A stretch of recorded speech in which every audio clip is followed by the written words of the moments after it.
শিক্ষা ব্যবস্থা নিয়ে তো আর কথা বলারই দরকার নাই। ছাত্রলীগ এখন গুন্ডা বাহিনী, বুয়েটকে পর্যন্ত কিসে পরিণত করেছে সেটা সবাই জানে। সো এইখানে আমাদের সবার এক হয়ে আমাদের সবার এই এক দফায় আসা ছাড়া আর কোনো উপায় নাই। আমরা সবাই ভিন্ন মতের হতে পারি, কেউ শরিয়া আইনে বিশ্বাসী হতে পারেন, কেউ কমিউনিজমে বিশ্বাসী হতে পারেন, কেউ সোশ্যালিজমে বিশ্বাসী হতে পারেন, কেউ নিজের ইজমে বিশ্বাসী হতে পারেন, কোনো অসুবিধা নাই।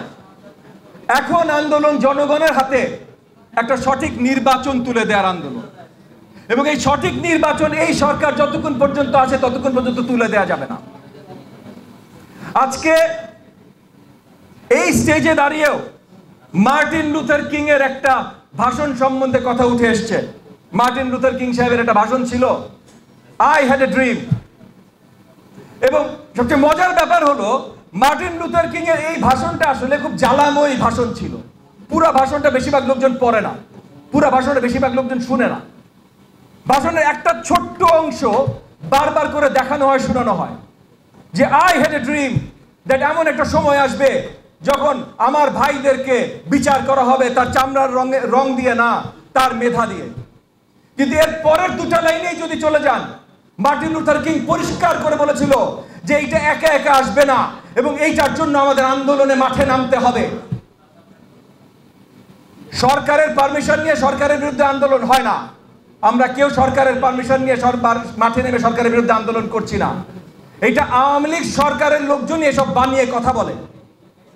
আমরা আন্দোলন মাঠে আছি, সবাই সারাক্ষণ আছি, এবং এই সরকারের পতন পর্যন্ত আমরা সবাই থাকবো ইনশাআল্লাহ।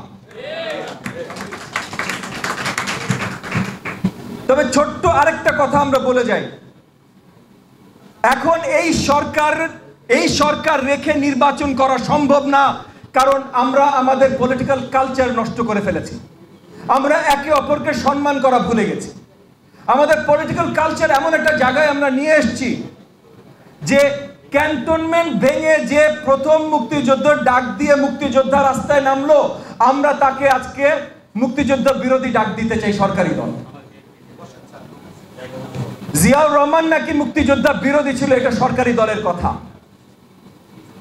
আপনি কোন দল করেন এটা প্রয়োজন নাই, আপনার বিএনপি করার প্রয়োজন নাই, কিন্তু এই দেশের জন্য যারা ত্যাগ স্বীকার করেছেন, এই দেশের জন্য, এই জাতির জন্য, স্বাধীনতার জন্য যারা বড় ভূমিকা রেখেছেন, তাদেরকে ছোট করেন না প্লিজ।